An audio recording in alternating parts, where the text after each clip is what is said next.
Hello and welcome everybody back once again to the Init Esports Team America Talent Scout event. Today, we head over to the lovely Spa Francorchamps in the FIA F4 car for a little bit of formula racing, something that I think we're all familiar and excited for in the real world. And today, we get to bring it virtually out onto the track. I'm your host tonight, Mike Noss. Joined alongside me is Sagar Bakshi. Sagar, tonight we are in for an absolute thriller. We have not one, but two races ahead of us here tonight. And on top of that, of course, a load to talk about when it comes to previous events and future events as well. Speaking of that, why don't we just dive straight into what we have coming up in terms of our calendar. Right now, as you can see, yes, indeed, it is in fact April 12th, and we are here at Spa Francorchamps. Next up is going to be the Screen to Speed race at Tsukuba. That's going to be this coming weekend on the 19th if you are watching live. Beyond that, we have Team America heading over to the Autodromo Jose Carlos Pace in the LMP2s. That's going to be in May. After that, Road America in the GT3s. That's June. Olton will finish us off for the first half of our calendar, and that's all, of course, Team America. Our all-women's series as well, Screen to Speed, heads over, as I just said, to Tsukuba in the Toyota GR86s, and then moving on to Virginia International Raceway in the Formula V. Screen to Speed, all free content all the time, and we highly recommend you get involved if that interests you. On top of that, we have some new announcements as well.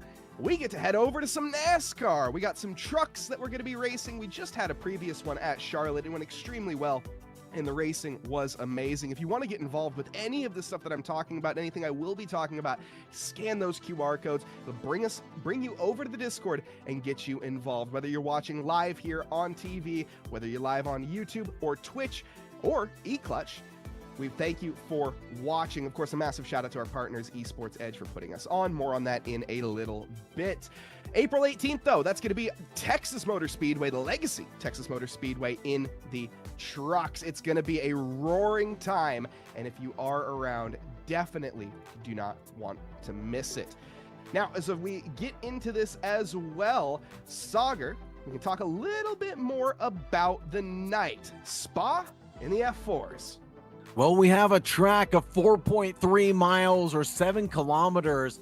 It was founded in 1921. We've done over a century of racing in Francorchamps, Belgium. 19 corners, 9 to the right, 10 to the left in these FIA F4 cars. We have two 20-minute heats coming at you to determine who's going to come out on top and who might be best of the rest. We've seen risers, we've seen fallers throughout this season so far. But who's going to come out at Spa when the drafting is going to be really the game changer tonight, Mike?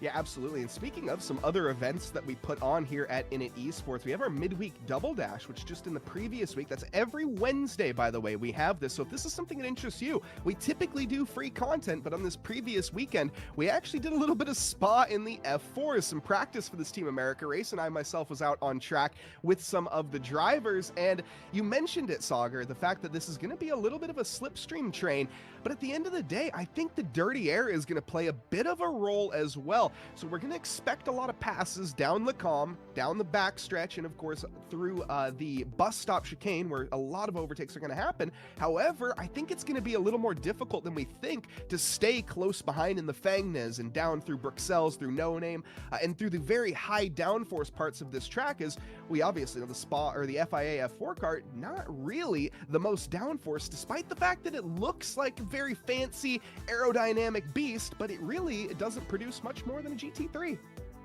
You're absolutely right. The drivers are going to have to contend with the track conditions more than anything. As you noted, that dirty air is going to challenge them as they run up the hill through Eau Rouge and plummet through Radion. It's going to be a challenge, but that slipstream, I am still going to bet, is going to be powerful coming down the Kemmel Straight into Lacombe's for the first time, especially with the action-packed grid that we have. So many drivers registered for this season for the Team America Talent Scout events that are running pretty much all year round. And now we have a beautiful grid of at least 25 drivers ready to go racing here in just about 7 minutes time, Mike. had quite some talented drivers taking to the grid as well. This is going to be a real exciting one. But before we get into that here tonight, I'd like to take a moment to thank everybody that makes these events possible, starting off with our title sponsor, of course, Regadget. If you're looking for a PC, or if you happen to have a PC laying around and you don't really know what to do with it, this is the outfit that you're looking for. Regadget.com is where you want to go. We'll have a QR code as well on the screen that you can scan and take a look as well at their gaming bundles that they have. So if you navigate over to regadget.com/gaming, you can actually find their new Phoenix bundle for an extremely affordable price. You can find a 3060 with 32 gigs of RAM, 1 terabyte, plus 256 gigs of storage, all for around $1,500 USD. That's 1500. Nowadays, especially with the RAM prices going on and all of the various expenses that are being thrown onto all technology, well, this is the place to go if you're looking to find an affordable PC. Regadget, of course, they also partner with schools, they partner with various libraries, and of course, just lower income establishments, and get people access to computers that wouldn't necessarily have it. That, of course, goes on to the fact that you can send them your PC free of charge, might I add. They will pay for the shipping to send the PC over, and they're going to not throw it away. They're not going to put it in a landfill. No, they're going to refurbish it and make it something amazing and something that somebody can use that is maybe a little bit less fortunate. And also, again, head on over, check out their gaming PCs. Enough to handle iRacing with ease, but regardless of what games you're playing these days, this is where you want to find it. Go and pick up the Phoenix bundle. Scan that QR code and get a little bit of a discount as well if you use code Init. Now, moving on, of course, we also have our eClutch sponsor as well. We're live on TV, folks. Yes, indeed. Hello, Mom. Live on eClutch over at Esports Edge. A massive shout out to the Esports Edge crew and everything that goes on there. Of course, we also are live in the MENA region over on eClutch TV. And iRacing for putting on these events as well and allowing us to use their platform. Sagar, let's talk a little bit about that format again tonight. So we've seen this in the past. Obviously, with our previous year, this is the second season of Team America Talent Scout event, by the way, in case anyone did miss it. The previous year, we had some longer races that allowed for a little more battles and more developed kind of fields. However, this time we have two 20-minute sprint races. And as you mentioned, the slipstreaming, the amount of dirty air that we're going to play a role with, I suspect a knife fight in a phone booth. One of the things that I love about the Team America Talent Scout events is they always provide something different. How often do you get to see two back-to-back sprint races that pretty much are filled with the same grid of drivers? Unless you're in a private league event, you're not really going to run into this type of event format. So it's very unique, and it gives an opportunity to drivers that may not perform well every single time, that may not be perfect at hitting those marks, that may be involved in a mistake.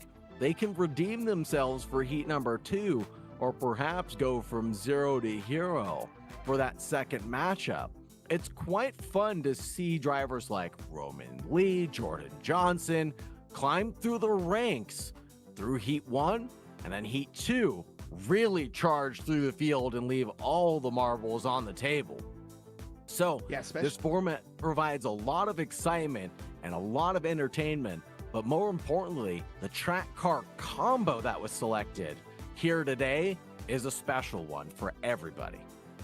Yes, Formula Cars at Spa. Again, something that we all know, we all love, and every single year is one of the most popular Formula One races. And on top of that is the oldest Formula One track that's still raced on today. While yes, we maybe don't use the original layout, which used trees as barricades rather than, I don't know, safety barriers and catch fences, definitely a little bit better take on the modern day safety standards, especially with recent events, of course, dating back to 2019 and the tragedies that happened, being changes just slightly throughout it, and a track that is near and dear to everyone's heart, but is one that, of course, that is a difficult one. You know, despite the fact that we talk about how simple it is to overtake, how everybody knows and everybody loves this track, well, there's also some difficulties. This is one of the longest tracks, so when it comes to qualifying especially, it's going to be down to the wire and making sure you hit your marks, hit your braking zones, and make sure that you get a valid lap, because if you invalidate just one time, you only get, well, it's a 10-minute qualifying, you're only going to get 3 laps tops more than likely, so it's going to be really down to the drivers to be absolutely pixel perfect.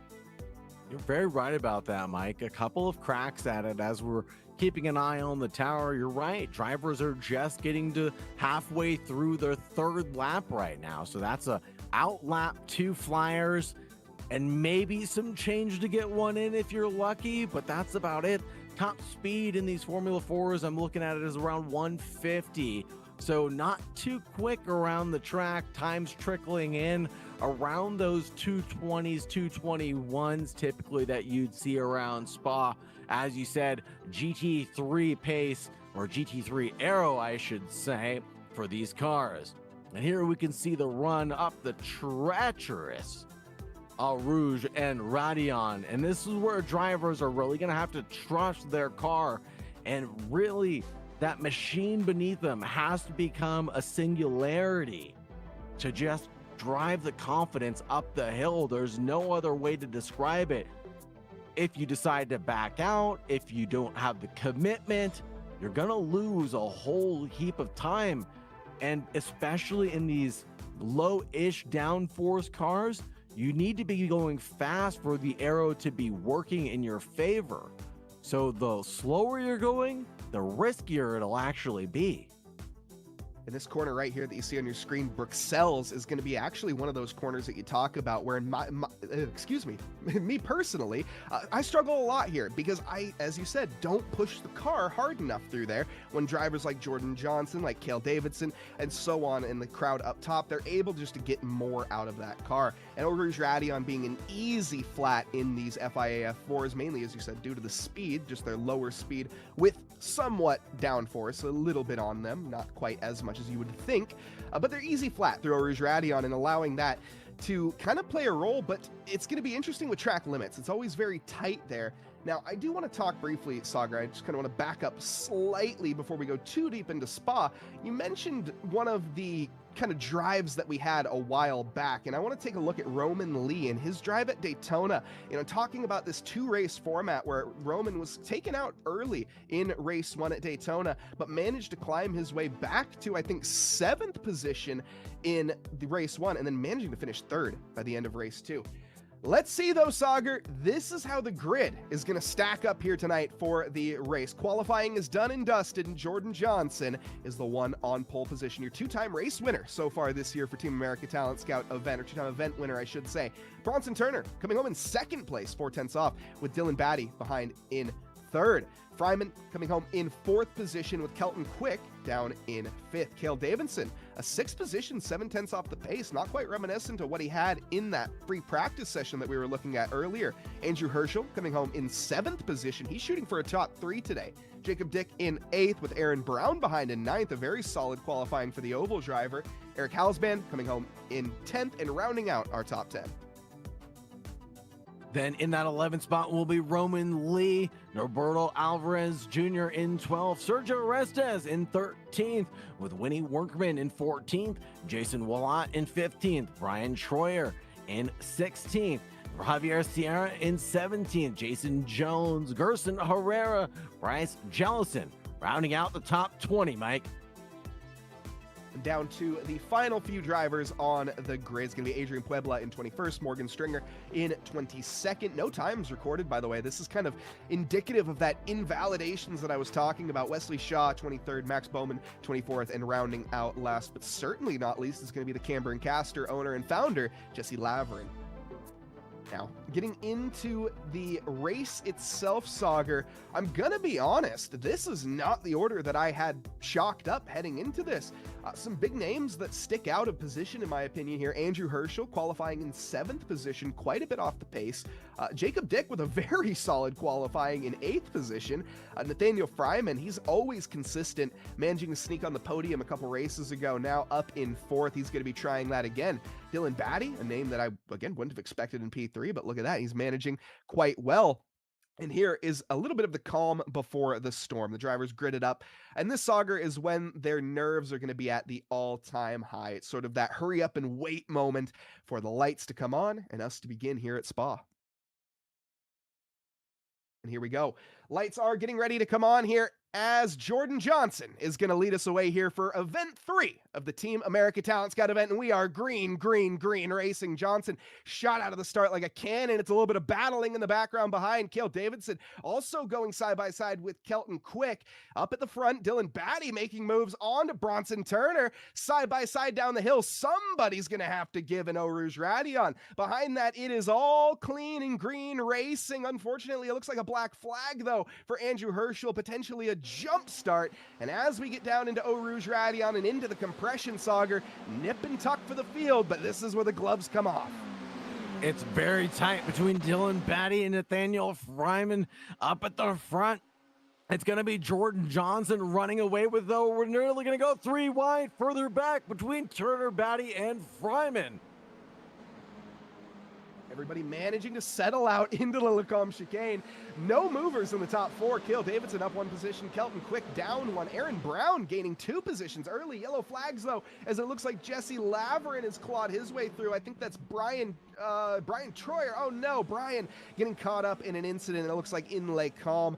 Not sure what happened there. Hopefully maybe we can get a replay of that. But at the moment, we're riding on board here with Nathaniel Fryman. And this sauger, this is where that dirty air is going to really start to play a role. We get into the long left-hander Apuan. You can see just how aggressive it is, especially on these first few laps with cold tires. You have to be tiptoeing. That slipstream playing a bit of a role already, but this is where we're really going to see the drivers in the background. Nathaniel Fryman having that cumulative effect. You can see how quick he's going through the corners. My goodness, it's looking like dirty air isn't even a thing.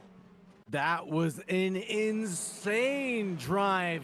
The run coming through campus, and Stavlot is looking good for the driver behind. That's Cale Davidson trying to shake and bake his way up into a podium position tonight.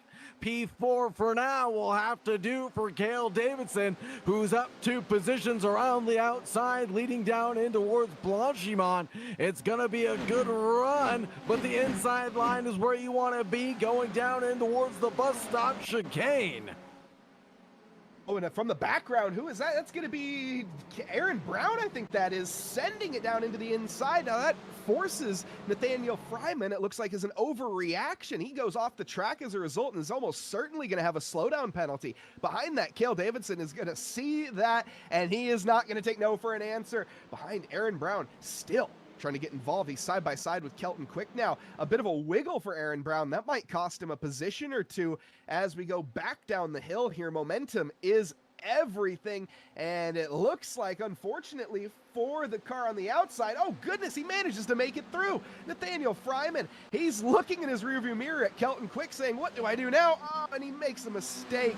Through goes Fryman, through goes Quick, through goes Jacob, through goes Eric, and now he just plummets down the field. Nathaniel Fryman with 1 simple mistake.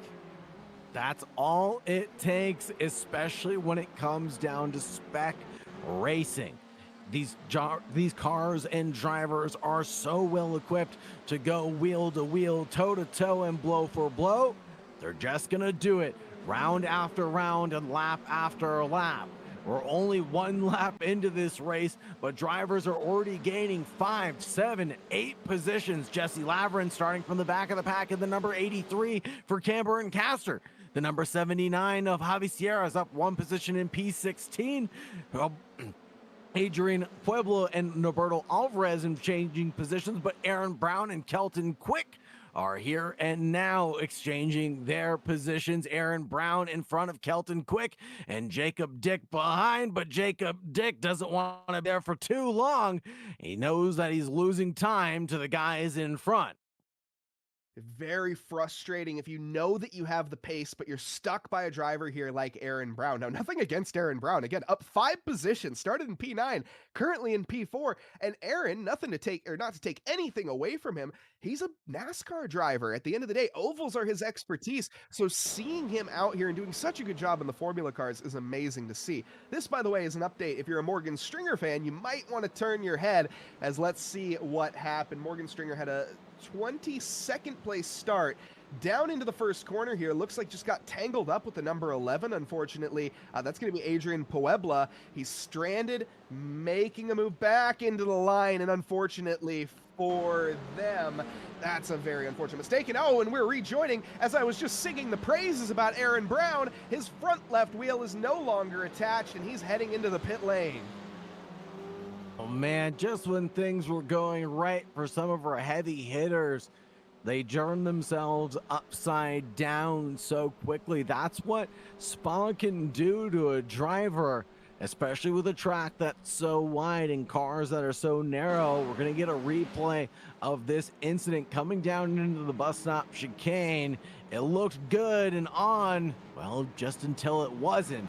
And then you're stuck there on the racing line and, well, stewards are going to have a look at that one. Certainly will.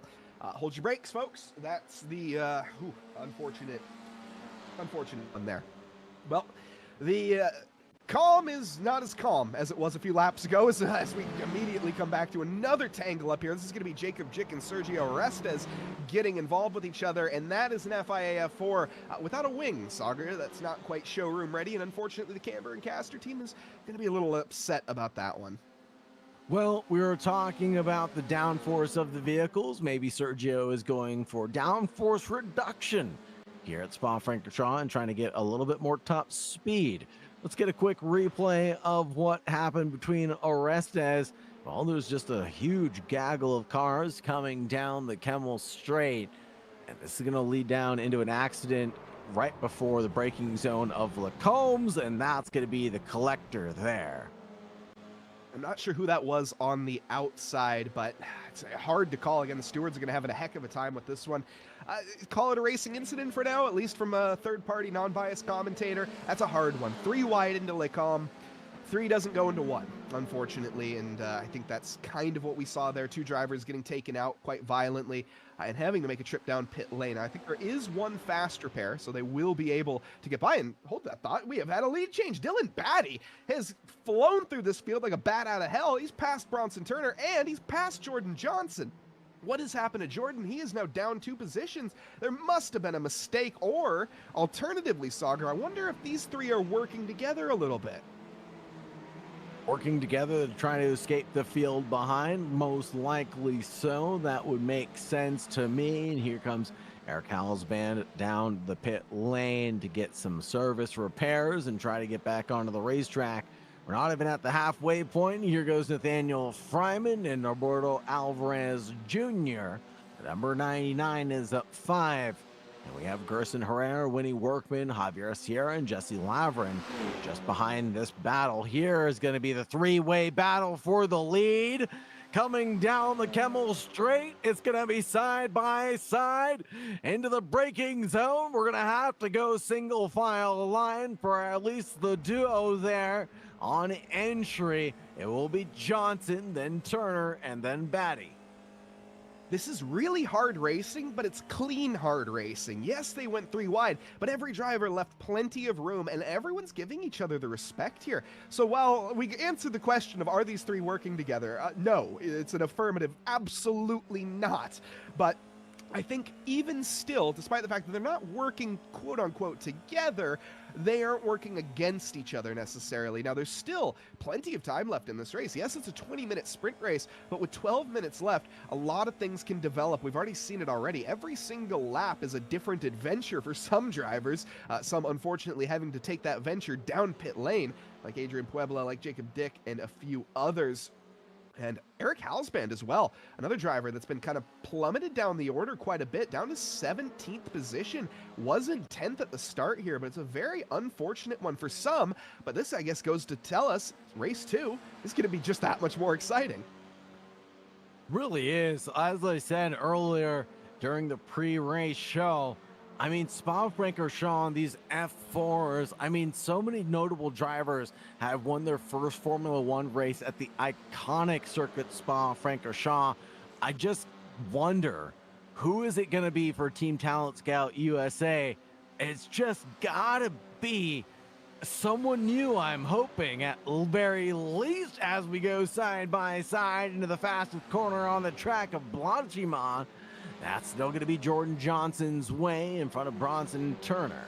Here we go over to Winnie Workman and Gerson Herrera. Javier Sierra lurking behind. Here's the replay. Up the hill we go. Through a Rouge. And now through Radion. The 3 wide looks gorgeous. Like you said, plenty of breath given all along each other, and everybody keeping it calm, cool, and collected at the end of the day. Drivers are well equipped to do some side-by-side battling, Mike, and I'm absolutely here for it. Jordan Johnson, no slouch whatsoever. And speaking of Jordan Johnson, he's currently being overtaken by Bronson Turner side by side down into Lake Holm. Jordan is not going to give it up, though. It looks like he was hesitant there at first to keep the position, but he goes and defends it quite hard, gives the shoulder to Bronson Turner. Bronson can't quite collect it, collects the gravel instead, and leaves a rear wing and a front wing on the sidelines for the Marshals. He is crab walking back to the pit lane, Sauger. Oh no, Bronson Turner having some serious suspension damage as he can barely keep this car tracking the way he intends it to.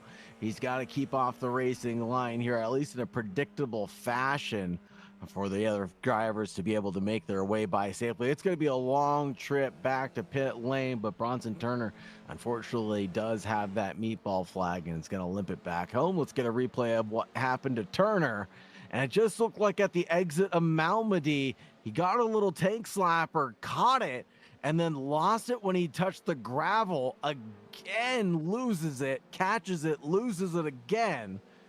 And just, oh, it would have been top 10 of the year on iRacing clips had he had made that save. Almost certainly. Unfortunately for him, it is the top 10 iRacing. I wouldn't call it top 10 iRacing fails. That's a bit harsh. I apologize. That's harsh. It's an unfortunate mistake, to be honest. I can't say that I wouldn't make that one myself. Let's take a look a little further back down the field, though. This is a fight for the top 10, and Jesse Laverin, he is in the top 10, up 15 positions. My goodness. Again, the Camber and Caster owner. For anyone curious, what is Camber and Caster? Well, they're a sim hangout center down in the San Diego, the greater San Diego area. If you are interested, go check them out. They're awesome. You got hangouts, Formula One watch parties, sim racing, you name it. Get involved. They are awesome. Sierra having a little bit of a dance with Turner. That was Turner, excuse me, that was going into the pit lane. So that's his stop there from that meatball flag. But up at the top, unfortunately, Jordan Johnson now with a 1.3 second gap. We saw how powerful that slipstream is, and Dylan Batty just needs to find a little more pace, get himself within those grips of Jordan again, and I think that fight for P1 will certainly still be on the cards. Now, talking about battles, everywhere you look, there's going to be one. Here's one from Roman Lee. I talked about his poor qualifying result. Doesn't seem to matter that much for this young gun. 8 positions gained. Running it now into the top 3. Patient and consistent are the 2 phrases I would use to describe Roman Lee. We've seen him run across different series before, and he's been a heavy hitter across those championship seasons. And here's them 2 by 2 between Andrew Herschel, Jesse Laverin, Winnie Workman, and Javier Sierra in tow. Jesse Laverin, the Camber and Caster driver, up ahead of Winnie Workman right now, but Workman's trying to work their way around the outside now.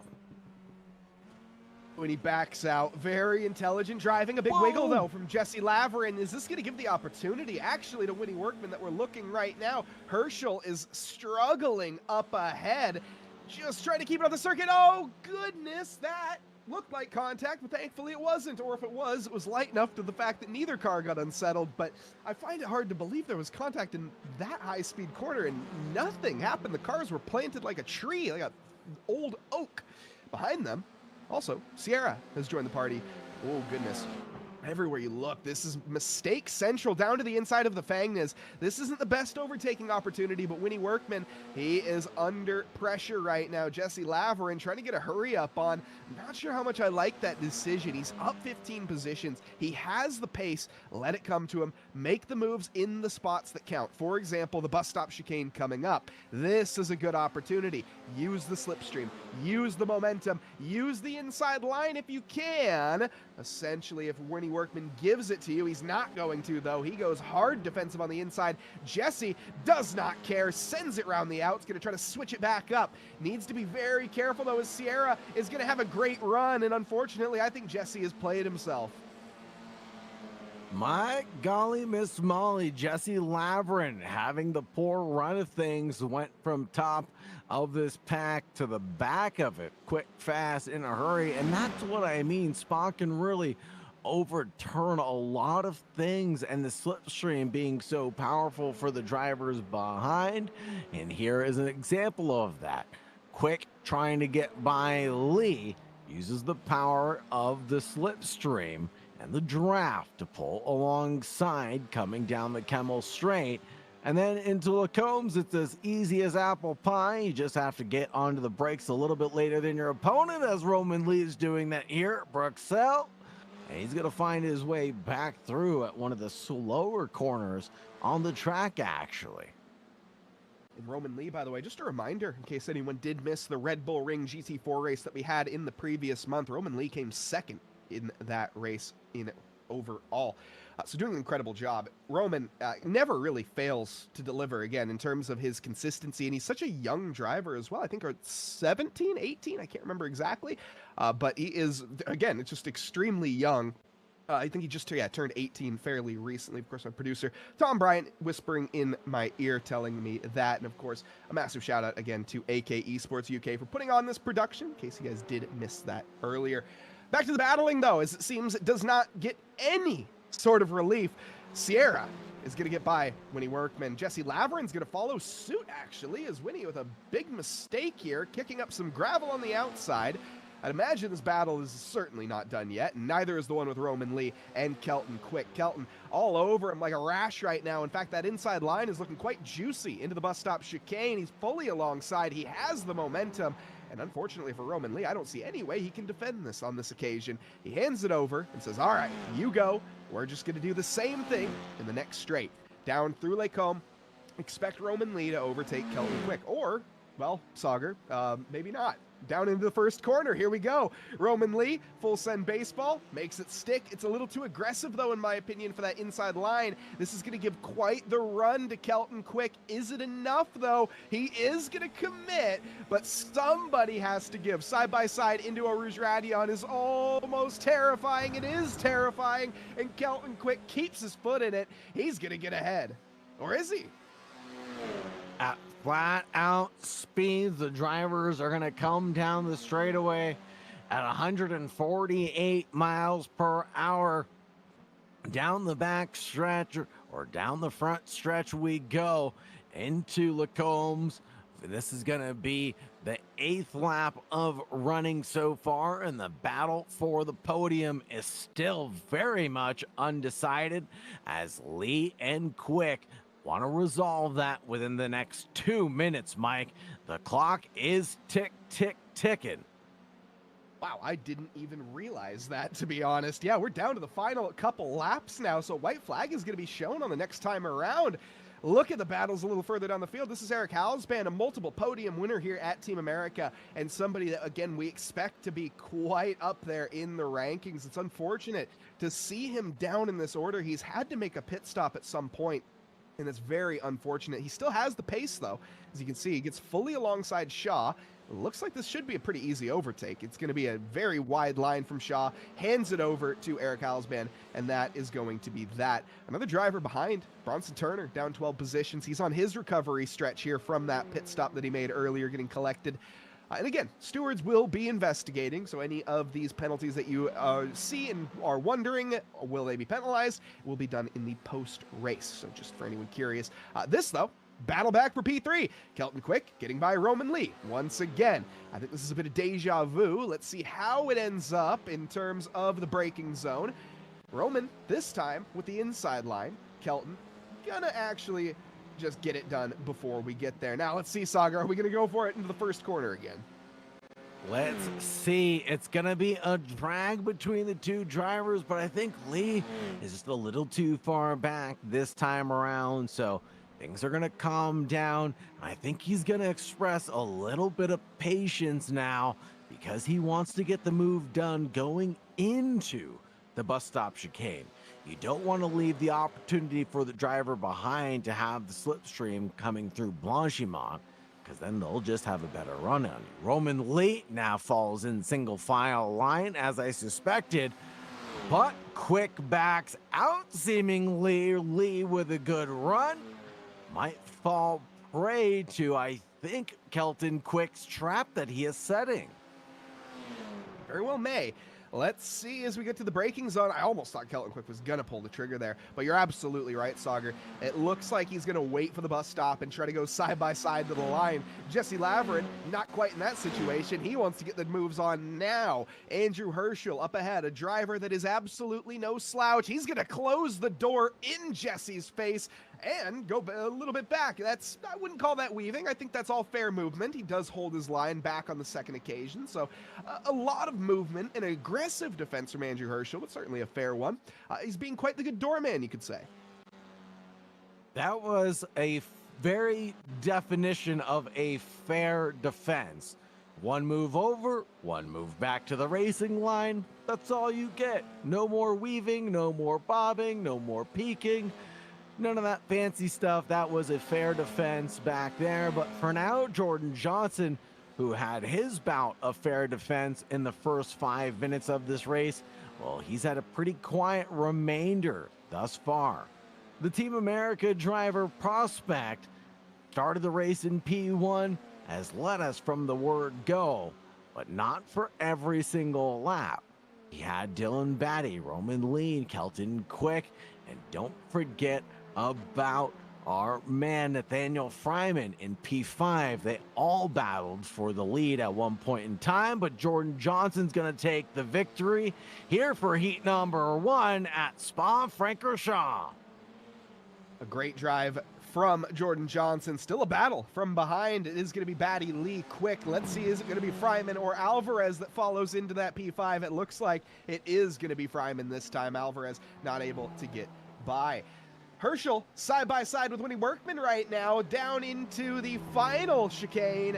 Who's going to get it? It looks like Andrew's going to keep that aggressive line, keep the inside. The switchback, though, as Winnie Workman's going to have the momentum. It's going to be a photo finish to the line, but Andrew Herschel is going to manage it. 9th position for him. Winnie Workman coming home in 10th. Jesse Laverin, 14 positions gained, our biggest gainer of the night, up into 11th. 12 positions gained for Gerson Herrera as well. A great drive for some, an unfortunate one for others, Sauger, but the one thing that I think this does is this kind of is the more of the qualifying order that I would have expected. Now, yes, there are a couple names that are missing in this one, as obviously we had Cale Davidson taken out early and a few others that would be up in those positions.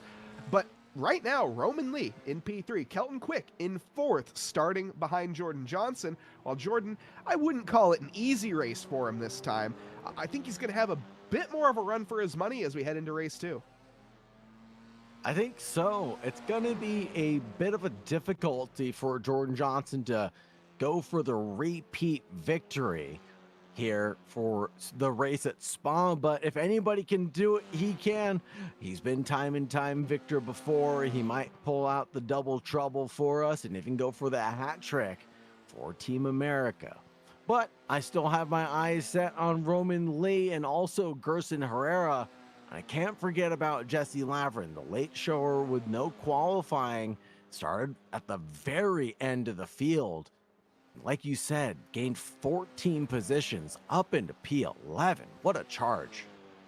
Absolutely. And Jesse has had quite, not just a good season this year, but even into last year, he maybe didn't start this season off the best. However, as we got down to the end and in Laguna and the GR86s in the Laguna 45, he managed to finish in 3rd position. Now, the Laguna 45, for anyone that managed to miss that in the previous year in December, that was a very chaotic race. It was crazy. And honestly, one of the best races I've seen in a very long time, and I unfortunately didn't even have the pleasure of calling it.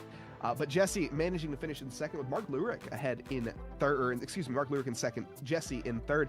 We didn't see the mark out there today, unfortunately, but still, love to see that Jesse's doing an incredible job. Keep it up. Of course, the owner down at Camber and Castor.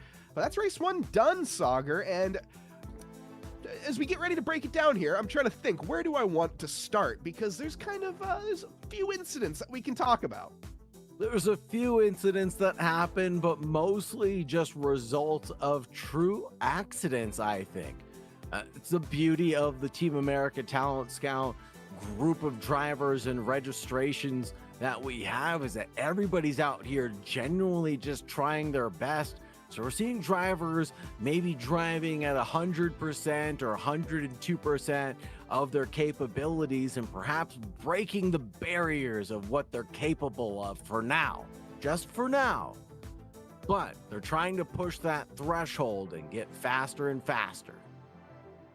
And let's take a look here, by the way, at our results. These are our unofficial results after race 1, by the way. Of course, stewarding still yet to happen. But taking the win by 3.7 seconds was Jordan Johnson, number 12. Dylan Batty coming home in second position behind. A great little three-way fight for a while, but unfortunately that contact kind of played that battle to an end. Roman Lee coming home with third position with 8 positions gained. Kelton Quick battling for third, but not able to get it. Finishes in fourth this time around. Nathaniel Fryman coming home in fifth with Roberto Alvarez Jr. in sixth. Gerson Herrera in seventh with Javier Sierra down in eighth. Andrew Herschel coming in ninth, and Winnie Workman rounding out your top 10. Jesse Lavrin there in 11th place with Eric Hausband in 12th position. Bronson Turner in 13th, Wesley Shaw in 14th. Sergio Orestes, the number 86, came back in 15th. Bryce Jellison in 16th. Cale Davidson was back 1 minute and was in 17th position with Brian Troyer, not too far behind. Aaron Brown and Jacob Dick round out the top 20. Yeah, an unfortunate one for some down at the bottom. Jason Jones, Morgan Stringer, Adrian Puebla, and Max Bowman. Unfortunately, a rough one as well. Aaron Brown, I think, is one that we can talk about. We saw that incident earlier, and really through no fault of his own. And again, the stewards will have a look at it. Did he close the gap? Was it a dive bomb? I'm honestly not sure, but the results are the same. And Aaron Brown, who was doing such an incredible job, doing amazing, especially with the qualifying, you hate to see him get taken out in that way. So I'm really hoping for a solid recovery drive from Aaron as we get ready to head into race 2. The drivers, of course, getting a little bit of a breather here. Just take a quick cool down for them so they can get a drink of water, as of course, as we just saw, Sauger, it can get quite spicy and quite sweaty when it comes to these drivers, and I would imagine that translates into the rig as well. You know, I was actually just thinking about the physicalities of what it would feel like to be driving around at Spa in an F4, you know, sitting in my own comfortable rig, but the pressure is on, right? You're competing with some of the best drivers in North America, battling it out for good bragging rights here at Init Esports, Team America Talent Scout. It's just, your blood is pumping, your adrenaline is going. It's a great feeling to have. Absolutely. And for anyone curious as well, what is the Team America Talent Scout event? That is a great question. This is the international competition roster for any nation-based sim racing. So Team America is not just about one race necessarily. You don't be a part of the team by winning one. No, it's about how you perform in different cars, different tracks, different manufacturers throughout different races. And we'd love to see, of course, as well, coming into this next season, as we've only announced the first half of the year, this calendar. So do expect within the next couple months us to release the second half. Expect some maybe ovals, some other sorts of stuff. I won't say exactly what we're going to be doing, but there's going to be some different types of racing that I think a lot of people are going to enjoy. On top of that, we have our all-women's championship as well. They get ready to head over to Tsukuba in the Toyota GR86. That's going to be April 19th. That's this coming weekend. If you're watching live, get involved, get out on track with us, and we have a practice race coming up. We don't have a QR code for this one, but I will announce that this week we will be in our Wednesday league or Wednesday events in midweek double dash. We're going to be driving at Tsukuba in the GR86s. Again, all free content. We highly encourage you to get involved, and this will just get you a little bit of preparation if you need for the upcoming event. Get out on track with all of the fine women and have some fun as well. We'll be streaming it live on the Init Esports Twitch channel, and you don't want to miss out. Of course, powered, again, by Regadget. And speaking of Regadget, great segue right there, you think? No. Scan that QR code, shop.regadget.com, or you can head over to regadget.com/gaming. You can find their Phoenix bundle, and if you use code INIT, you can find yourself with a little bit of a discount as well. Again, the Phoenix Bundle, an extremely great deal if you're in the market for a PC. Coming in at $1,500, $1,500, you get an i7 with a 3060, 32 gigs of RAM, plus a terabyte, or 1.5 terabytes, give or take, a little less, than of storage, Windows 11 Pro, and so much more. And I mean, look at that beast. It is an absolute workhorse of a computer, and certainly for the price, it gets the job done. Again, not just for sim racing, it works great for iRacing, but all different types of gaming. Whether you're playing League of Legends or any of the MOBAs or fun Counter-Strikes or whatnot, get involved. You can get yourself a PC at Regadget. Also, if you want to send them your PC as well and prevent PCs from going to the landfill, prevent them from going to waste, Regadget will literally pay for the PC to be sent to them so they can go and refurbish it and turn it into something amazing. You don't want to miss out. If you have a PC that's just laying around a hunk of junk, don't let it go to the landfill. Send it over to Regadget. They'll repurpose it and get it out to somebody that needs it. Now, on top of that, of course, I want to thank all of our other sponsors as well, aka Esports UK, for putting on this production with our producer, Tom Bryant, who you guys can't see, but we get to hear in our ears. We also, of course, thank eClutch for being live on their platform in the MENA region, and then Esports Edge, we're live over on Roku. So big shout out to them and a massive thank you to everybody that is on that team and making all of this wonderful stuff happen. And again, if you want to check out the Discord, by the way, head on over to the Init Esports website. You can find a link to our Discord there. Or alternatively, you can head over to the Twitch page or YouTube channel. There's links everywhere. You can Google it. Get involved. Get into the Init Esports Discord. You don't want to miss out. Now, Sauger, I think that's enough talking when it comes to that. Let's prepare a little bit here for race 2. Jordan Johnson, obviously being the talk of the town for pretty much, well, every race so far this year of Team America. He's been unstoppable as of late. What do we need to do to stop him? Or what does Dylan Batty, what does Roman Lee, what does Kelton Quick need to do here coming into race 2 to get the edge over Jordan Johnson? There's two keys here. Easy and simple as American pie. Work together and disrupt his rhythm. If Dylan Batty, Roman Lee, and Kelton Quick can use their slipstream to challenge each other to, I correct that statement, to work together with their slipstream, to not challenge each other, to only challenge Jordan Johnson as a team, well, I think that's exactly what it's going to take for them to claim the 1, 2, 3 and leave Jordan Johnson potentially in the dust. That would be very interesting. I'm curious. Obviously, we know telling racing drivers to work together. I would say 50-50, but it's not. It's probably more like 10% chance of that actually working. But I absolutely love the concept. And I have to agree with you. I think you're completely right. Maybe some more NASCAR-style tactics for Roman would help out, working with Kelton. But after we saw last race and how aggressive Kelton and Roman were being, now again, aggressive in a good way where it comes to being fair. There was no egregious dive bombs. There was no overly, aggressive moves or anything of that nature. It was fair racing, wheel to wheel the whole time. But Roman just kind of was able to eke him out at the end there with the pace. And again, just transferring back and forth with strategy. I would say wasting time, but worked out for Roman in this case. He managed to secure himself a podium and 8 positions gained. Yeah, great haul of points for Roman Lee. I mean, imaginary points, let's say, as we're not keeping track. Just the bragging rights here for Team America. But we're also tracking drivers that can perform well through adversity, right? So starting from the back of the pack, coming through the field, racing cleanly, going side by side. And here we are, gridded up, Mike. We get ready here with the lights coming on at Spa Francorchamps. This is going to be race 2 of the Team America Talent Scout event, event 3, and we are underway. This time it's a very even start up at the front. Jordan Johnson and Batty getting off quite well. In the background, it looks like Fryman is going to be making a move down to the inside of not just 1, but 3 drivers, 3 wide into the first corner, and we are alive and racing. No contact being made just yet, but this is where the gloves start to come off. Down the hill into Owner's Radion and the compression.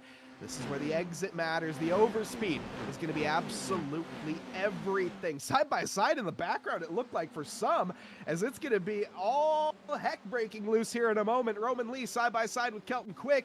Looking to get moves done quickly is Kelton. Where's Jordan? He's side by side in this matter as well. It's going to be nearly 4 abreast heading into the braking zone of Lake Combe. Roman, what's happening to him? He's getting absolutely swamped down the order to P7. He got a slowdown penalty, it looks like, through the first few corners. So that's what that yellow flag is going to be representing. He's losing so much time, Sauger, as a result. But Dylan Batty up into second, Kelton Quick third, but Jordan Johnson, he is the one to lead here, at least halfway through lap 1. So the driver is able to clear their slowdown penalties down into No Name, Speaker's Corner, whatever you want to call it now. And now we're going to go through one of the fastest corners on the track. It's going to be Pouan, single file line here on lap number 1. Taking a look at Bronson Turner in the number 81, already up 2 on the good for the evening. And then now over to Gerson Herrera, who's challenging Roman Lee, who's narrowly ahead and holding every single breath he can. Because behind, he's got a train of cars starting with Gerson Herrera, Javier Sierra, Andrew Herschel. Here's Brown, and that's going to be Sergio Orestes. Aaron Brown up 6 positions already, my goodness. And same with Cale Davidson, 2 drivers getting off to a very solid start. Now, I'm hoping for Aaron Brown, he can keep his nose out of trouble here. This is, again, these are the drives that we're looking for, because we know that Aaron has probably had to put in quite a bit of work to get up to pace with some of these drivers. He's an oval specialist, and I know from Aaron, again, I'm talking to, I'm not saying this to be rude, it's just I know from talking with him, he is not the best when it comes to circuit racing. But here, he is proving himself completely wrong, getting the move done on the Bronson Turner, and I, commentator, cursed him again. Aaron Brown gets collided at the apex and spins around, drops down the order, Sauger. Absolutely tragic. Yeah, that's just not the way you like to see battles, and unfortunately, that's just the way they go. In the background here, we've got Cale Davidson and Winnie Workman, the 6 and the 15 here as we ride on board with Andrew Herschel's rear wing. We're going to see the drivers get up to maximum speed, pushing only around 140, 150 miles per hour down the straightaway maximum. So it leads to be a very slow lap here around Spa. Best lap so far, only into the 225s, as appears to be Javier Sierra off in the distance. Yes, it is Javier Sierra. The number 79 driver rejoins the racetrack now. But Kelton Quick and Roberto Alvarez Jr. through No Name. And they might give a name to this one. It's going to be passing opportunity, apparently, because Kelton Quick keeps on finding them there. Now, let's give a little moment, actually, to shout out Roberto Alvarez Jr. That's a name I don't think we've talked about too much, but he's sort of just been Mr. Consistent this race so far, managing to qualify, I think, quite well, finished in race 1 quite well, and now doing a great job here in race 2. So sort of the sleeping giant that nobody has really been talking about, but one to certainly keep an eye on. Great job so far. Looking at this battle, though, between Cale Davidson and Gerson Herrera, looks like it's going to be a bit of back and forth, and oh no, Cale Davidson looks like he moved over. Hard to call, but the results are the same. He's stranded in the kitty litter, and oh goodness me, that's Winnie Workman that has been absolutely binned into a million pieces. And Morgan Stringer, and somebody else. Oh my goodness, Sauger, what just happened? And the carnage just does not stop coming through campus and Stavlot, unfortunately. Over to the leader, Jordan Johnson, who is running away with the lead. 7/10 the gap to Dylan Batty behind. And the fast laps start trickling in. Drivers putting in to those 223 lows up at the front. Continuing this fighting. I don't think this is going anywhere. We have 15 minutes left, by the way, folks. We're already 5 minutes in. It feels like, again, we basically just went green. The time is flying by. They say time flies when you're having fun. I don't know how much fun these drivers are having. I'm certain it's a lot, let's be honest. This is what racing is. What drivers come out for is to race. You don't call yourself a racing driver because you can drive around a track really quick. No, you call yourself a racing driver because you can go side by side down the back stretch and into Lake Calm. Now, who is gonna give here? Kelton Quick has been aggressive, but he's not able to get it done just yet. Norberto Alvarez Jr., stellar driving thus far. Nathaniel Fryman, also no slouch at all. He's been doing an incredible drive in both race 1 and 2. Let's take a little bit of a hop back though, Sauger. This is Andrew Herschel, and this is what happened, at least one of the collisions that happened here in the Fangnes and leading into the campus corner. So he's got a front row seat of exactly what happened, and it's really just unlucky that he got involved himself. It looks like he made it out without too much damage though, so maybe just getting by the skin of his teeth. The contact model playing a role there, but great job to get out of that, but an unfortunate one to lead into. Yeah, it's just, you never like to see battles end that way, accidents or not. You know, it's just unfortunate. I wish these battles would last the entire 20 minutes.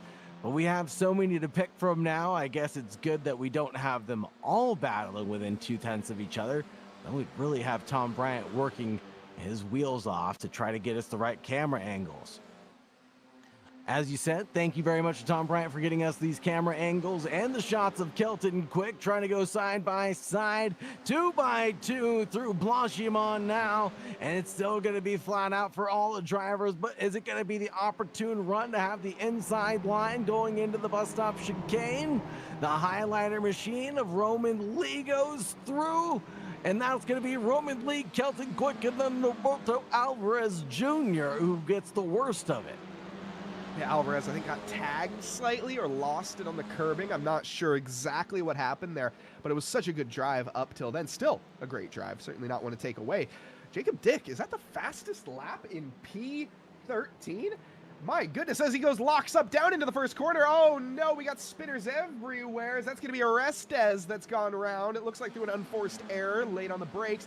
Now we join with Adrian Puebla side by side down the hill as we go into Eau Rouge and Radion. Bronson Turner under pressure, but how do you stop Adrian Puebla? He is up 16 positions so far, Sauger, and he's looking to make this number 17 right now. Side by side into the braking zone. It looks like he's actually got the overspeed. I think he might have this done before we even get there. It's a squeeze and a half, though, as they both share the center of the track. The racing line is for Adrian, but the inside is for Turner.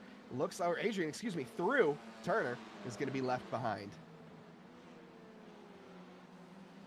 Over to Jacob Dick's battle. He's locked in Bronson Turner, Adrian Puebla, the leader of this pack. And Eric Hausband, Jacob Dick, Jesse Laverin, Cale Davidson, Jason Jones. Is anybody else involved in this mix? Not here, not now, as we switch over to Roberto Alvarez Jr. and Kelton Quick. And they were going to resolve this one through Puon to be single file Nathaniel Fryman in fourth place, and just ahead is going to be Roman Lee, leading the third on back. Now, while all of this has been going on, we have a leader, by the way. Jordan Johnson. There he is on your screen right now. He's sort of disappeared, unfortunately. Dylan Batty keeping up. He's still, I would say, in that slipstream window. He's kind of just breaking out of the slipstream window. It's right around that 8/10 mark.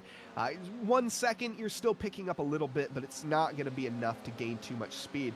We talked about the top speed of these cars. They top out around 137 without a helping hand. You can maybe get them up to 138. But when you have a car in front of you, as Sauger said, these cars can go nearly up to 150 miles an hour. The slipstream makes that much of a difference.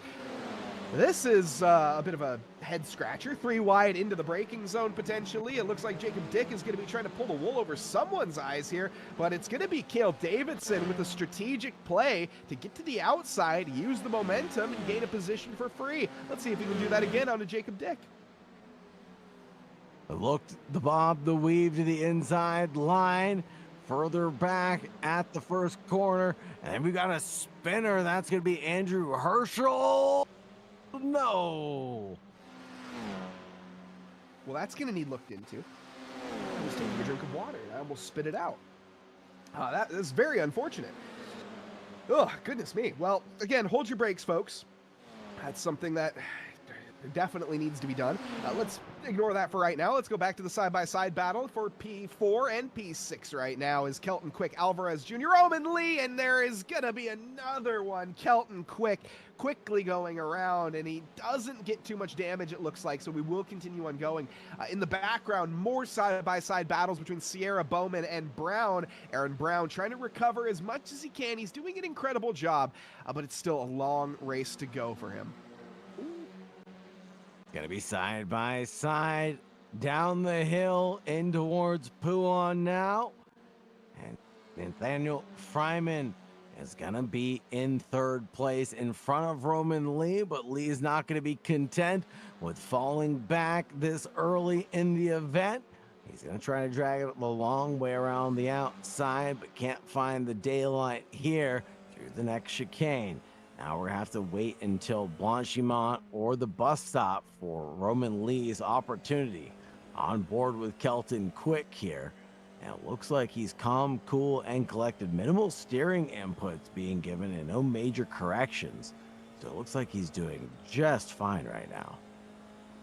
You know, if these two keep battling, I would actually expect Adrian Puebla to come into this battle as well. He's quite rapid behind. He's 5 seconds is the gap right now. But if this sort of antics continues side by side right now up ahead, this is going to be Lee and Fryman down into the braking zone. Who is going to give? I would imagine the inside line is going to take the one here, and it does. That's going to be Lee gaining that position for right now. But again, this is that slipstream battle that we talk about. You pass and you be passed. That's the way it goes. While all of this is happening as well, by the way, that slipstream, speaking of that, has been thoroughly broken by Jordan Johnson. He is now 2 seconds in the lead, so Jordan just needs to keep it consistent if he wants to bring this one home in the next 8 minutes. Yeah, Jordan Johnson is just on another level. I mean, yes, he's got a 7K I rating on the platform, but I mean, just his outright pace and the grit that he has. We talk to him, you know, week after week throughout the various championships that he's in, and he just says the same thing over and over again. It comes down to consistency and practice and determination. As we go side by side into Lacombe's, and you always wish that there was an easier answer to just getting good at iRacing or getting good at sim racing and being that fast, and sometimes it really just is about the experience that you're able to get, time in the seat. You know, we're not paying for tires, we're not paying for fuel. So all the time in the rig is money well spent. No, absolutely. And of course, we are on the lovely iRacing platform as well. So if you are interested, get involved with iRacing. It is the absolute pinnacle of motorsport simulators. And it hosts amazing competitions like this, the Team America Talent Scout event. And on top of that, now on iRacing, by the way, is a great little time to plug it, we have some time trial servers that are active as well. So if you're looking to get out there and practice for screen to speed, as we mentioned earlier, we have the upcoming Wednesday practice. You can get involved at any time you want. Join the screen to speed and scan that QR code on the right-hand side. This is our all-women's championship. But on top of that, of course, the time trials are open to absolutely everybody. And we highly encourage you to get out, set some times in the time trial server, and go and show your muster and show what you got. It's going to be the GR86's due. You definitely want to get involved. Now, though, we take a look ahead. This is a three-way battle for third position that I will say time and time again is not going anywhere. A knife fight in a phone booth, I think, is an understatement at this point, Saga. Roman Lee, Kelton Quick, and Fryman, they have put on a show and a half and continue to do so. Look at this. They really do continue to show up and show out. Every single event Roman Lee and Kelton Quick have been in has been quite entertaining. There goes Quick to the outside run through Lasource, giving it up to Roman Lee. And importantly enough, they're losing touch with Nathaniel Fryman up ahead. He's 6/10 up the road. So like I said earlier, if they want to catch up, they're going to have to decide to work together now as we're into the final 5. It's getting a little too late for them at this point if they want to really catch up Jordan Johnson and make that overtake. But it is still possible, as you said. It's just going to take a lot of grit, a lot of determination, and, well, working together, which as you can see, probably not going to happen in the next few laps. These two are at each other's throat, and I would even go as far as saying three. Fryman, he's got the pace, but I think both drivers, I think Kelton Quick and Roman Lee, are technically quicker than Fryman, but they keep doing this to each other and making issues. And it's a lot more difficult to gain positions when you have Kelton Quick or Roman Lee constantly diving down your inside. Making looks left, right, and center. Here comes a spin. That's going to be Jesse Lavrin. The number 83 at Bruxelles trying to get a loop back in the right direction. He's able to do so. The number 83 down 5 positions, unfortunately, on the evening. Let's get a replay of what happened to Lavrin here. Was he pushed or did he jump all on his own? Tough to see from that angle, Mike. He's definitely contact was made there, but to be fair to the other driver, I don't know if Jesse left enough room there. That kind of looked like I don't want to say self-inflicted error, but certainly one that the stewards will have to take a look at and will judge accordingly. But I think that one, unfortunately for Jesse, is going to be no penalty given. But again, I am just the mere commentator. I could be wrong. Puebla and Turner going at it right now. These are two drivers that also have had quite a solid race so far. Puebla up 17, now 18 positions if he can make this one stick.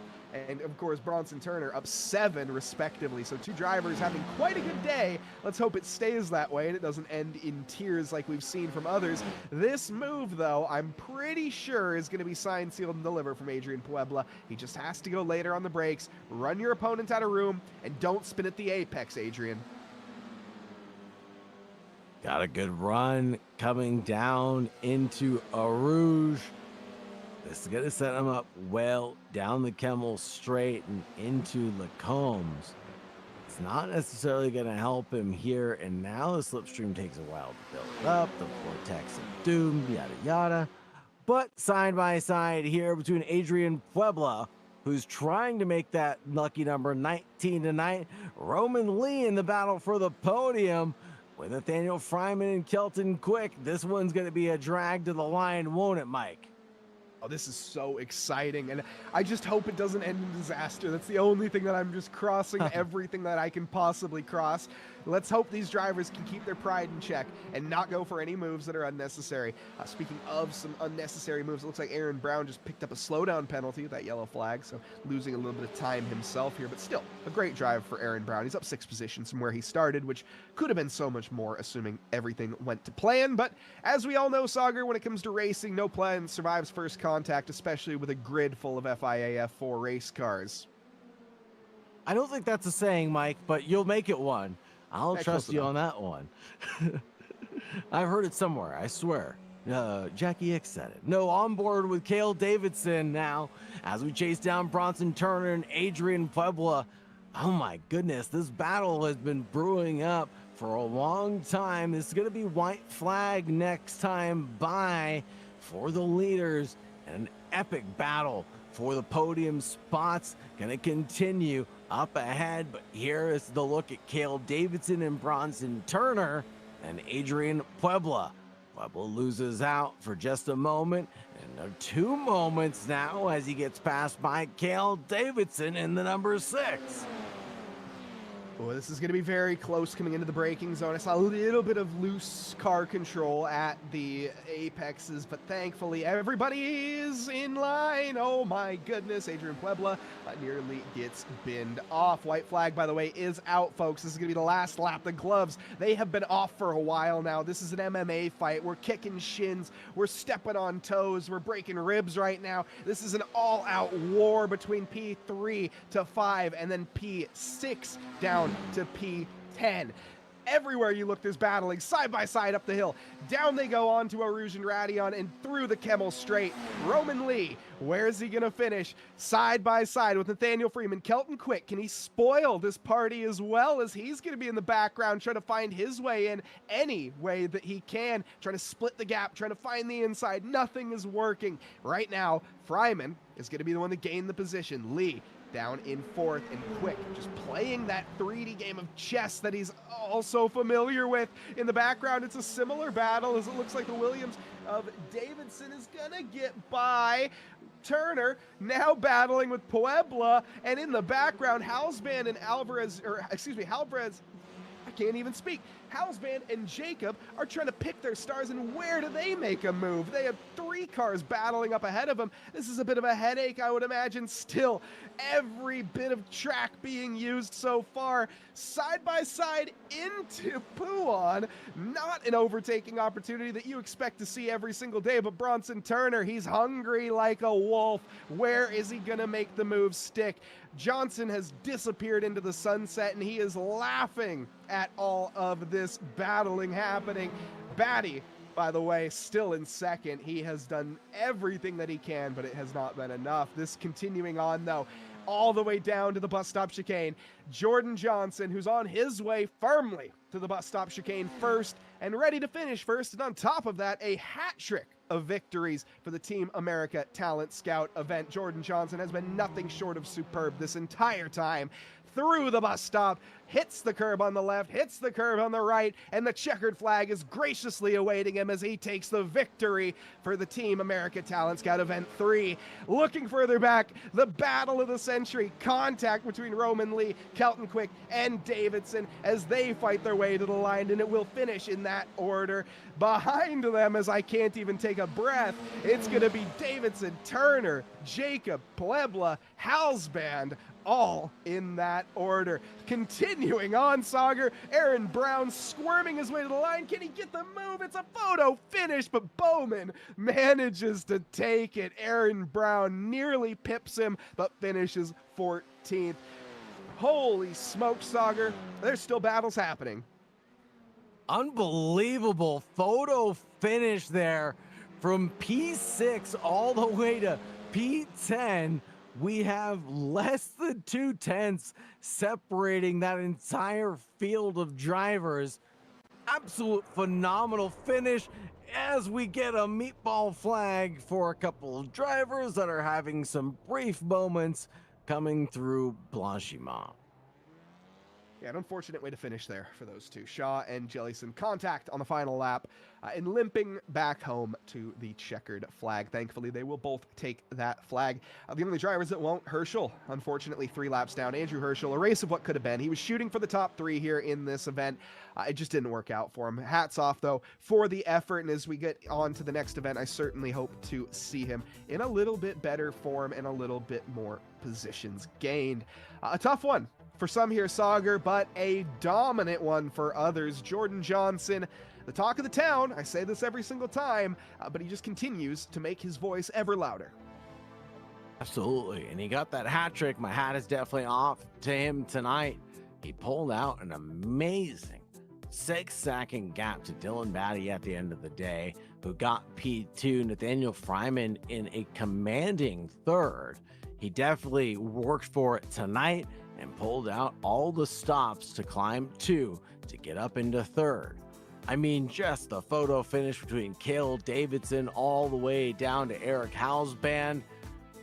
So many great moments here. I am just waiting to talk to the driver because I want to hear what they thought about the race and their perspective, because from mine, I almost wish I was on track with him, Mike.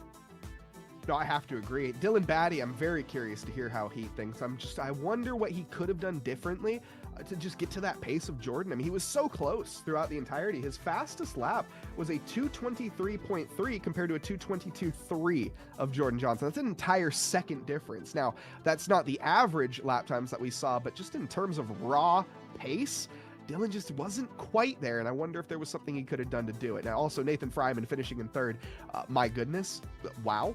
But also, of course, these results, we will be hearing from the top 3 in terms of the official standings. So once we have the points tallied up, unofficial standings, I should say.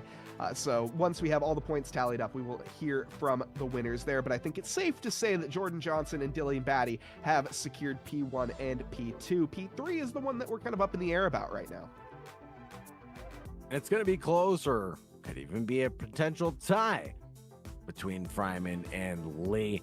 But yeah, I mean, just this series, I'll stop calling it a championship, Mike. This series continues to provide excellent racing, period.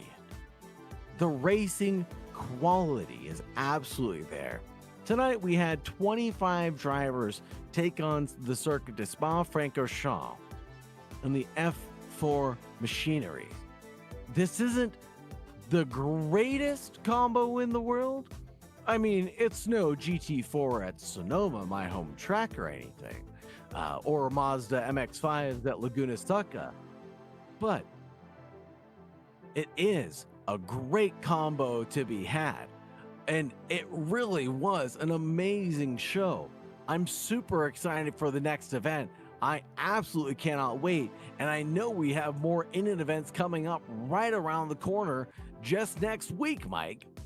Yes, we do. We, of course, have our Screen to Speed race this next weekend. And on top of that, we have our NASCAR race as well. The truck race is going to be over in Texas, and we highly encourage you to get involved. That's just going to be a Discord race. Nothing too, competitive about it. It's going to be purely casual. We encourage everybody to join, as we do with all of our series. And, on that note as well, where we talk just a little bit more about Team America and what Team America is, a little reminder is we saw a few incidents here today. And part of that, of course, is due to the fact that we invite everybody into Team America. So whether or not you have that dominant skill that Jordan Johnson has, or you're not quite there yet and still not learning the ropes, but you're able to compete up at that top level, at least be consistent enough, they clash sometimes when you have them out on track. And so that's where we get to see that very interesting combination of drivers that maybe are great oval drivers that can't quite do the formula stuff, great formula drivers that can't quite do the GTs. And with that, we see a massive field spread of different levels. But again, with Team America, it's not about results. We're not looking at who wins the race. It's about how well you do, how you come back from adversity, how you get into a collision and then manage to drive back into the podium. Those are what we like to see here. And on top of that, of course, just cool, calm, and level heads. We want to see the drivers that are respectful to each other, as well as everybody at the end of the day. You get out on track, you door bang a little bit. It's all fine and good if you can shake hands with the other person and say, you know what, that was good racing. Absolutely. And I think that's what we're all here for at the end of the day. It's a community, a sense of belonging, and a sense of purpose. And you definitely get that here. And Init is building something very, very unique. And from the ground up, this is a good community of people that are all trying to build each other up and not put each other down. So this community that is continuing to grow is going to flourish into something just naturally beautiful as we grow into these NASCAR events, Screen to Speed, Team America, Talent Scout events, and more fun events around the corner, including the Trackmania events. I can't wait to see what's in store coming up this weekend and obviously into the future as well. Yeah, and of course, as well, we have our Wednesdays on top of that. And if you are interested, we also have a racing team, the Init team, folks. If you are looking to get involved with all of the iRacing official events and you're looking for a team, scan that QR code and fill out the form and get involved. We're looking for drivers of all calibers, of all different paces. Again, we want to be able to cover multiple splits when we get out there, so we love to see the variety. And on top of that, again, we have our Wednesday series where we kind of it's not necessarily a training full out, but we do use that to train other drivers. We use it to help other people and gain a little bit more pace. And of course, with all of the various experts that we have, with formula experts, with oval experts, with even some dirt experts, heck, with some Swedish people that we have joining our community, big shout out to them. And so seeing the variety of drivers, seeing the variety of different skill levels is so amazing. And we highly encourage you to get involved here at our Init team. Again, you can head over to our website if you don't have a phone to scan that QR code. It's going to be over at initesports.gg and /carsim as well, if you want a little bit of a shortcut. Also, we, of course, as Sagar just mentioned, have our Esports Trackmania here in 2026. If you want to look at getting involved with our league, scan that QR code. You can find all of the information on how you can sign up over on the EA platform. Also, of course, a massive thank you to everybody that does make these possible, Regadget and friends. Of course, we're live over on Esports Edge and many others. eClutch, of course, massive thank you to you guys as well. Sounds like, Sagar, you've had a little bit of time here to catch up with our third place finisher here tonight. It's going to be Roman Lee. Roman Lee, how are you doing? How are you feeling? Do you have a copy, sir? I mean, definitely an aggressive night with the draft was definitely kind of hard to pick your battles. But I had great pace, which kind of helped me at least stay towards the front of the mini packs. But I mean, that draft kind of just a sitting duck at times, you know. Absolutely. And we talked about that during the race broadcast. What was it that was the driving factor tonight? Was it the dirty air hurting the car, or was it the slipstream helping the car?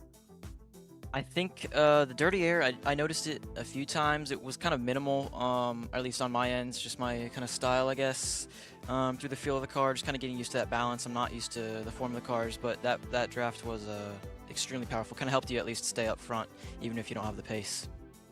You say you're not used to these formula cars, and I raise an eyebrow at you and scoff because you came out in P3, Roman Lee. It's a pretty good result on the evening and a hard charge through the field as well. Now, is there anybody you want to thank or anybody you'd like to shout out on the evening tonight? I wanted to shout out Andrew Herschel.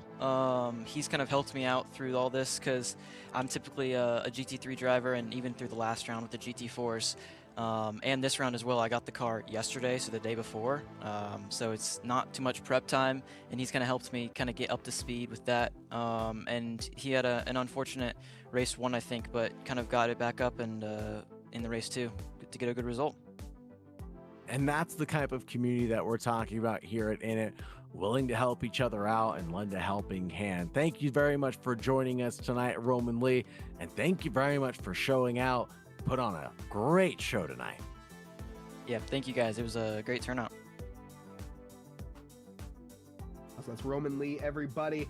P3 again. I feel like he's getting a little frustrated with that P3 finish. I would like to see him a little bit higher up, you know, as he's of course getting used to the podiums, though. I think the podium life is quite nice. I don't think you can complain that much, but at the end of the day, I mean, somebody's got to beat Jordan Johnson here. He's been absolutely all over it. And the fact that Roman picked up the car a couple days ago, and Andrew, by the way, Andrew Herschel joined us on Wednesday. He did mention that as well. So if you're looking to get involved with the community, we have loads of drivers in Team America that are, of course, going to be doing that. But with that, again, get involved. We have our next interview, as I've had a little bit of time here to catch up with Dylan Batty. Dylan, do you have a copy, sir? Got you loud and clear. Awesome. Dylan, a bit of a race of what if. Now, Jordan Johnson, you managed to keep up with him for pretty much the first half of each race, especially in race 1. It was very, very dicey for the good half of it. What exactly was it that kind of led you to fall off? I know there was that contact in race 1, but I guess what more could you have done potentially to pip Jordan Johnson or just gain that little bit more pace? I know for the first race, it was, I don't remember who it was, spinning out and made me lose the 0.8 that I needed to Jordan to stay in his draft. So that kind of cost that race. And then the second race, the same deal, was just trying to stick with him. And then I made a small mistake in one of the turns and kind of lost that gap, which ended up costing it. But I was trying to just keep pace with him the whole race. And it turns out, obviously, I raced with Jordan in the past and he's a lot faster than me. So that is what it is. But I was able to keep pace with him for a while, which I'm proud of. Is a very impressive drive. I was giving you props pretty much the entire time. And with that, of course, as we get ready to head into the next race, we go into some LMP2s down in Brazil. Is that going to be a bit of a difference maker when it comes to changing from the formulas over to the hypercar style? For me personally, no. The only race I've done this year was Daytona, and I don't drive GT3s, and that was the only GT3 race I've really done. I'm more of a formula person, and I really love driving the LMP2 as well, so I think it'll be a bit different, but I don't know if I'll be able to partake in it as school ends 2 days before that. And then I don't have a rig at home. I'm only able to run at school. So if I'm able to get a Logitech from school home, then I'll be able to run, but kind of just depends on that. I certainly hope to see you out there, Dylan. Now, before we do move on here tonight, is there anybody that you would like to thank for your P2 finish here tonight? Everybody here at Ball State Esports. I know there's quite a few of us in the field tonight. Me, Kelton, Nathaniel, Jake, and Kale. So just for them for putting the practice in all week with all of us and past couple of weeks. Alif for helping us out. I know a lot of people in the esports community know his name. My girlfriend for watching, and just my family as well. Amazing. Well, everybody, Dylan Batty, your P2 finisher here for tonight, and hopefully, again, we'll be able to see you when it comes to the LMP2s in Brazil. Have a great rest of your evening, Dylan. Thank you. You guys as well. And last, but certainly not least, Sagar, you've had a chance to catch up with Jordan Johnson as we round him up here, and a dominant one. I'll let you take it from here, Sagar. Jordan Johnson, another win, but now it's time to relax with your furry friend, it looks like. How does it feel to walk away with the hat trick tonight? Yeah, feels good. Just really trying to survive the race is all. It's a chaotic one with very low horsepower, very long track and long straights. Now, what was going on early in heat number 1? It seemed like you either got a slowdown going through a Rouge and Radion, or you backed off significantly and the pack was able to catch up with you. Was there something that went wrong for you during the first heat where the pack was able to catch back up, or was it just a slipstream being that powerful from the guys behind? Oh god, no, I hope the slipstream isn't that powerful. No, I was messing with some stuff off screen and I accidentally hit my ignition bind, so I had to take a second to figure out what happened and turn it back on and then got back up to speed. Holy Toledo, with even that mistake, you were able to pull out the back-to-back wins tonight. Now, Jordan, what does it take to come back with wins like this? What is your race preparation like? And what do you do before going into a race tonight? Well, I mean, with the extended practice, I kind of just come in and with my experience, I'm kind of leaning on that for the most part. I really just had a base setup that I worked with, and coming around Spa, I gave it a couple chances at the aero trim and then just ran pretty much the max straight line speed that I could have put into the car out of everything, aero and my suspension geometry and so on. So, yeah, just lean on the car, find out what was best. At an event like this, especially with the draft being so strong, I just really was focused on surviving, to be completely honest. Over a second and a half worth of lap time if you got the draft right, so there wasn't really much point in trying to push it any harder than I needed to. Very fair. Thanks for the details, Jordan Johnson. It's always good to get the perspective of the drivers and what goes through their head and how they plan to attack a race. Now, Jordan, is there anybody you'd like to shout out or thank on the win tonight? Yeah, just my team, Solpec Precision Racing, all the help that they do. We've been working together a lot, picking up a lot of new members and drivers that have been contributing a ton to the team, and been able to put together some really good efforts in some of the events and some other leagues as well. So can't thank them as much or enough, but yeah, other than that, that's about it for me. Thank you very much, Jordan Johnson, for showing up, showing out, and putting on a great one. Have a great night, sir, and as always, make sure you stay safe out there. Thank you, you too. Well, Sagar, we can start to fly this plane home and land it here, at least get ready to. What a race.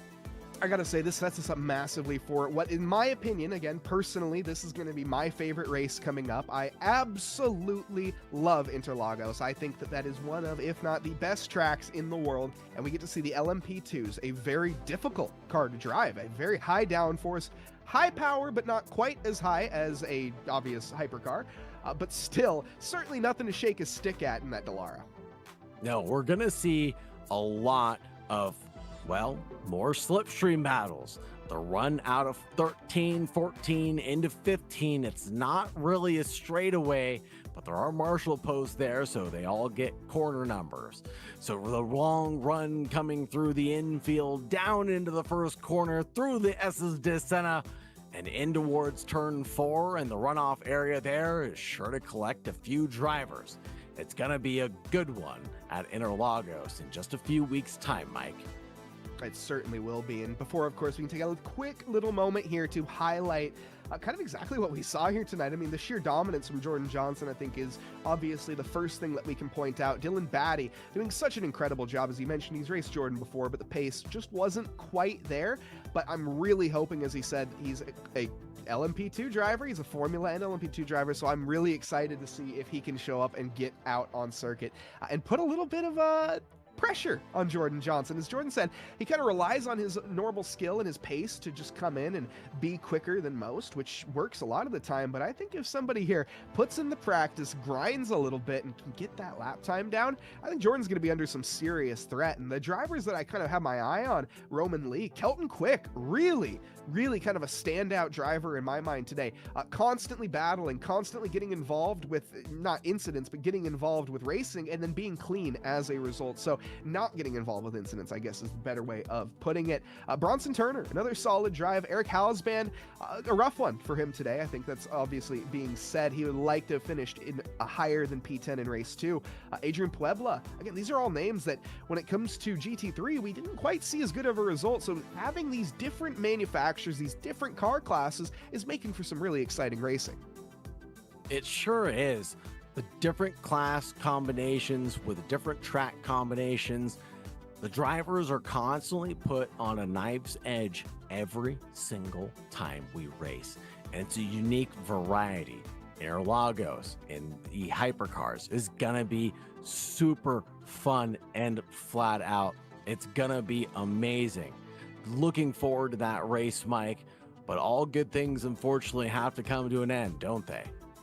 They do, and let's start to wrap this one up, and let's talk about the race that is to come. Again, we just mentioned it. This is what is up next, May 3rd, here in the LMP2s at Interlagos. Scan that QR code if you want to head on over to the website. It's a shortcut, but the website, if you are curious, is initesports.gg/carsim, CARSIM. You can get involved. We have, of course, women's category as well as open class, and it is for U.S. citizens only as well. So that is, of course, a little bit of a side note. Now, more events to come as well throughout this year for Team America. Make sure you sign up for each and every one of them. On top of that, our Tsukuba race up next in the GR86s. That's going to be April 19th. We got practices coming up this Wednesday. And on top of that, we have a time trial server on the official iRacing time trials.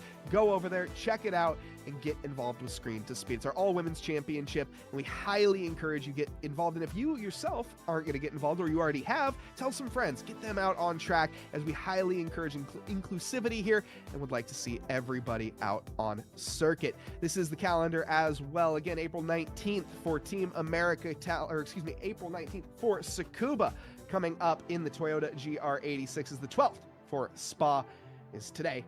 But Autodromo Jose Carlos Pace, otherwise known as Interlagos, in the LMP2s on May 3rd. Sign up now. Head over to the website, initesports.gg. Again, we thank absolutely everybody for watching here on whichever platform you're watching on, whether you're watching on eClutch, whether you're watching on Esports Edge over on Roku, whether you're on YouTube or Twitch. Hit that like, hit that subscribe button if you are on one of those two platforms. Other than that, of course, we thank you all for tuning in. And if you do want to get involved with our kind of more casual series that we have, this is going to be our ovals that we have coming up in the Texas Motor Speedway, April 18th in the NASCAR trucks. You don't want to miss it. There's new NASCAR trucks. Well, not so new anymore, of course, but has more recently been released. So if you're looking to get out there and try out some of the newer iRacing content, this is absolutely the place to do so. You don't want to miss it. The last race was incredible. On top of that, we have our iRacing official events team. This is the Init team, where if you are interested in signing up, scan that QR code to get an application. And if you would like to participate in any of the iRacing official events, again, we're looking for all different skill levels here, as we want to compete in multiple splits. We don't just want to compete at the top. We want to have a good variety for anybody that wants to join. So again, if you are in iRacing and you are warm-blooded and want to get out on track, scan that QR code and join the team. That's pretty much everybody, by the way, in case you were curious. So get involved here at Init and get involved in the Discord as well, because you can find amazing events here like our Trackmania League that we also have. That's going to be over on the EA platform over on Trackmania. You can sign up for our league there, and more information again on our website. All of these wonderful things that you can find over on initesports.gg/carsim.